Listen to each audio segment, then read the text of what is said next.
Don't look at my face. Just do it, she shiver. The rancher ignored her and lit match. Wild West. The sun dipped behind the jagged hills of the desert planet, casting long shadows over Ryder Kane's ranch. The dome-shaped barns reflected the last rays, glowing like tiny lanterns against the encroaching night. Inside one of the barns, the air hummed with the sound of machinery, metal clinking, engines whirring, and the occasional spark dancing across the floor. Ryder stood over the small hovercraft that Lyra Voss had stumbled onto his ranch with earlier that day. He wiped his hands on his dusty coat, glancing at her from the corner of his eye. She stood near the workbench, fiddling with a small device that projected holographic maps in the dim barn light. "Just don't touch that," Ryder said gruffly. His voice carried the same calm authority he used when managing his robotic cattle, but there was curiosity buried beneath. "I don't know what it does, and I don't like surprises." Her gloved hands hovered over the holographic map. "It's okay," she said softly. "You're going to need to see this eventually. But please, keep your eyes off my face. I've asked for a reason." Ryder raised an eyebrow but didn't ask why. Over the years, he had learned that strangers with secrets rarely explained themselves immediately. Most of the time, it ended badly, but there was something about Lyra's presence, an urgency that even the stoic rancher could not ignore. "I don't usually deal with travelers who keep their faces hidden," he said, his voice low. "But if you're stuck here, we fix your craft. Then you leave." Her mask flickered in the dim light, a soft glow pulsing across its surface. "If I leave," she said, "those drones out there won't just follow me. They'll hunt down everyone in the nearby settlements. You have no idea what's at stake." Alien raiders weren't new to the frontier, but they rarely traveled this far inland. The idea of drones watching from the horizon, silent and waiting, sent a chill through the barn. "Show me," he said finally. Lyra's gloved fingers danced across the holographic interface, and a 3D map of the surrounding region appeared, dotted with blinking lights. Some were settlements, some were clusters of drones moving in precise patterns. She pointed to a small crystal embedded in her backpack. "This data crystal contains the coordinates of a lost colony. They're trying to survive out there without anyone knowing. If the raiders get this crystal, everyone will be in danger." Ryder leaned closer, studying the map. His fingers hovered above the holographic interface but did not touch. The crystal pulsed faintly, as if alive. He frowned. "Why me?" "Because," Lyra said, her voice steady despite the shiver that ran through her, "I can't do this alone. And I trust that you know how to handle yourself in a desert storm, or worse." The words sounded simple, but Ryder knew better. She wasn't just talking about storms. She meant danger, the kind that moved silently, like the shadows creeping across the horizon. For a while they worked in silence. Sparks from the hovercraft's engine lit the barn in short bursts, revealing the grooves of sand that had blown in through the open doors. Lyra's mask glowed intermittently, casting eerie patterns across the walls. Ryder caught himself glancing at her more than once, and each time he reminded himself, "Do not look at her face. Not yet." The sun finally vanished, leaving only the twin moons to light the desert. Outside, the wind whispered through the metallic fences, carrying tiny grains of sand that rattled against the domed barns. Ryder finally broke the silence.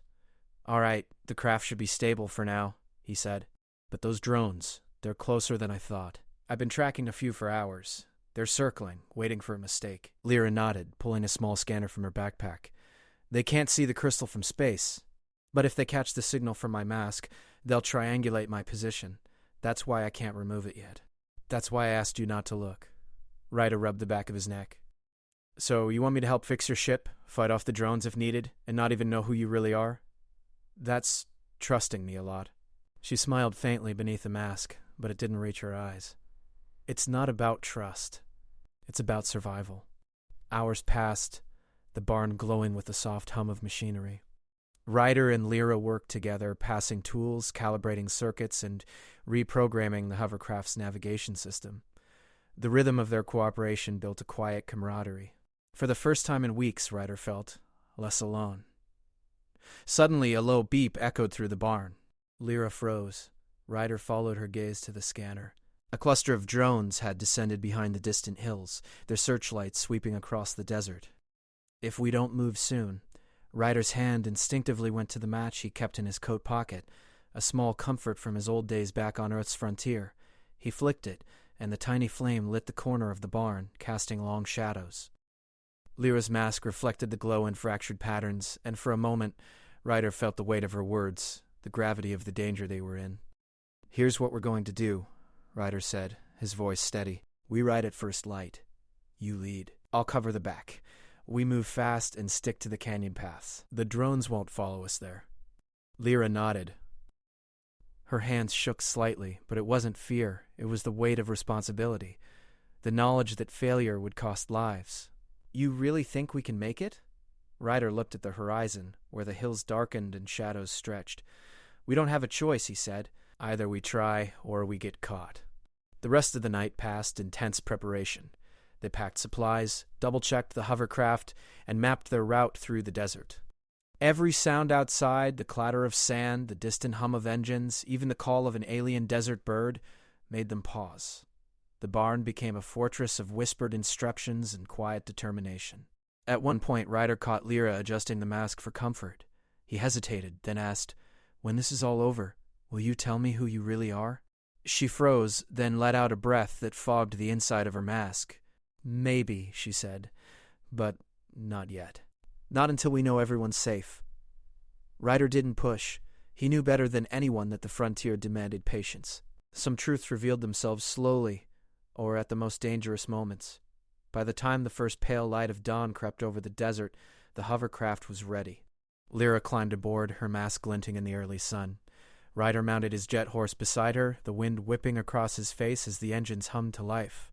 "Remember," he said, "we stick to the canyons. No mistakes." She nodded, the mask flickering one last time before settling into a steady glow.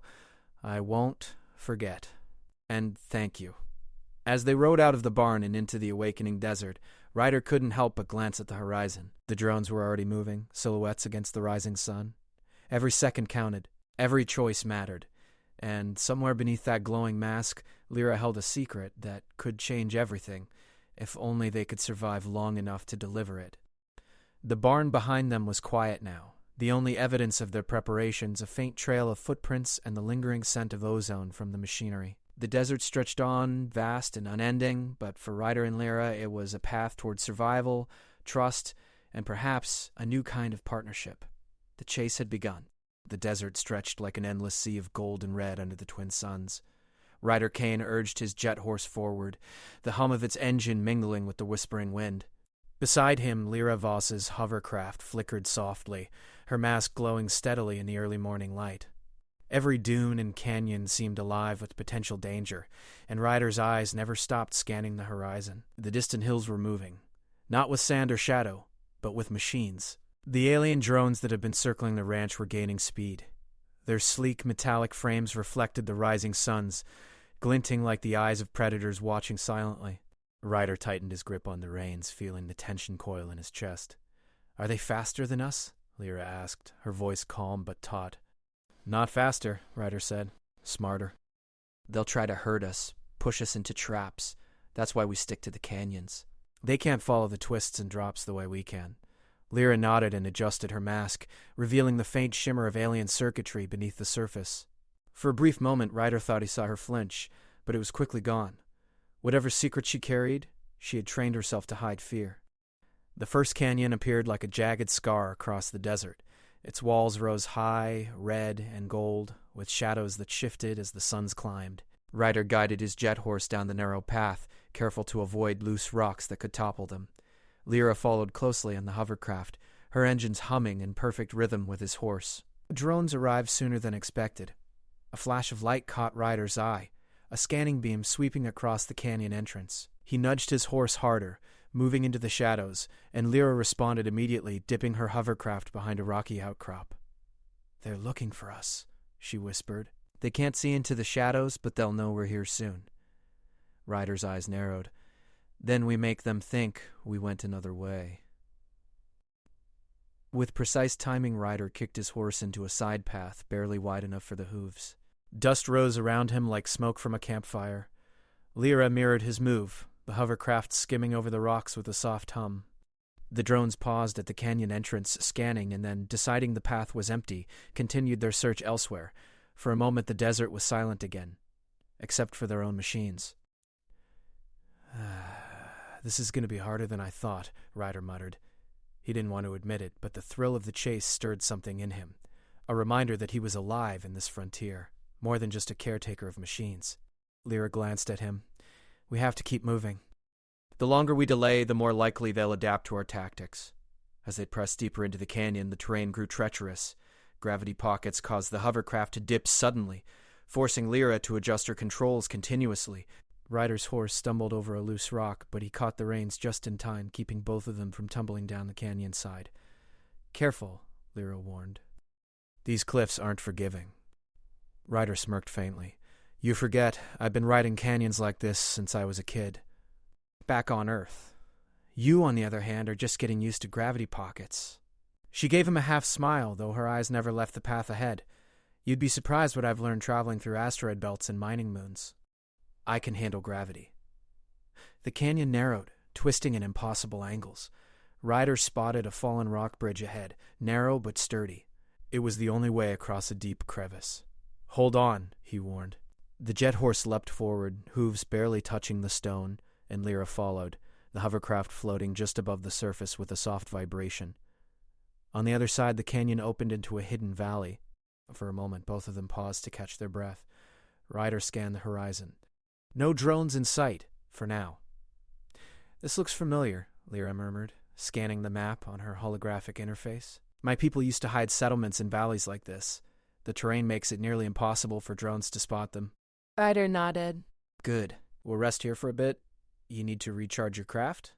And we need to talk. Her voice had a weight to it now, heavier than before. Ryder waited patiently. He had learned not to rush people into sharing secrets. They revealed themselves when the time was right. I can't keep this mask on forever, Lyra said finally. There's a reason I hide my face. The drones. They can detect more than just visuals. They can read biometry, emotions. If they get a direct reading from me... She trailed off, the gravity of the situation clear. Ryder didn't interrupt. He simply nodded. Then we make sure they don't get it. They spent the next hour repairing minor damage from the chase. Lyra calibrated the engines while Ryder reinforced the hull of the hovercraft with some spare parts he had scavenged over the years. The valley was quiet, almost peaceful, the hum of desert life muted beneath the weight of the chase. But the peace didn't last. A sudden metallic whine echoed from the cliffs above, and both of them froze. Ryder's hand instinctively went to the match in his coat pocket, not to light it, but as a signal to himself that he was ready for action. The drones had found a way into the valley. A small fleet hovered above, scanning every inch. Ryder's jaw tightened. We move. Now. Lyra nodded, launching the hovercraft into the air. Ryder urged his horse forward, following the hidden paths she knew from the map. The drones adjusted immediately, their sensors tracking movement in the shadows. They darted between rock formations, the canyon walls twisting into a natural maze. Ryder's heart pounded as he leapt across chasms and navigated narrow ledges. Lyra's hovercraft weaved perfectly behind him, responding instantly to the curves and dips of the canyon floor. One of the drones fired a soft pulse, a scanning net meant to immobilize. Ryder ducked behind a rock, and the pulse harmlessly bounced off the cliffside. Lyra's hovercraft dove under the overhang, narrowly avoiding the next pulse. "They're learning our patterns," she shouted, her voice steady despite the danger. "We need a distraction." Ryder glanced at his surroundings, spotting a pile of rocks near the canyon wall. He kicked a small boulder toward a cliffside. The impact triggered a cascade, sending a shower of stones down. The drone shifted to avoid the debris, giving Ryder and Lyra just enough time to accelerate through the canyon's twists. Breathing heavily, Ryder looked at Lyra. "You always this calm under pressure?" She gave a faint, almost mischievous smile beneath her mask. "You get used to it when your life depends on staying calm." As the canyon opened into a narrow pass, Ryder spotted an abandoned settlement, hidden buildings long buried by sand, mechanical remnants of an older age. Lyra guided him toward the largest dome, partially buried, its metal surface reflecting the sun's. "This is it," she said. "If we can make it inside, the drones can't reach us for long. The walls are strong enough to hold... They entered the settlement cautiously, dust rising beneath their feet. The domes creaked under the strain of years, but the structures were intact. Ryder anchored his horse near a collapsed wall, and Lyra brought the hovercraft to a quiet stop. For the first time since leaving the ranch, they allowed themselves a moment to breathe. Ryder leaned against the dome's wall, watching the distant drones circling the desert. "You said this place was hidden for your people. Why here?" Lyra activated a small holographic projector, revealing a network of tunnels and hidden passages beneath the domes. Settlers used to hide in these valleys when the frontier was wild. They learned how to move unseen, how to survive against raiders and storms. I'm hoping we can use their knowledge now. Ryder nodded slowly. Then let's make sure we survive. We've come too far to get caught now. The night fell again, and with it the valley seemed alive with possibilities. Shadows stretched across the domes, and the wind whispered secrets of old settlers. Ryder and Lyra prepared for the next stage of their journey, knowing the drones would not give up easily. As they rested, Ryder felt a sense of camaraderie with Lyra, even though her mask still hid her face. There was trust forming between them, forged in the heat of the chase and the quiet understanding that survival depended on working together. And somewhere in the dark corners of the desert, the drones paused, recalculating, learning, waiting for the moment to strike again. The chase was far from over.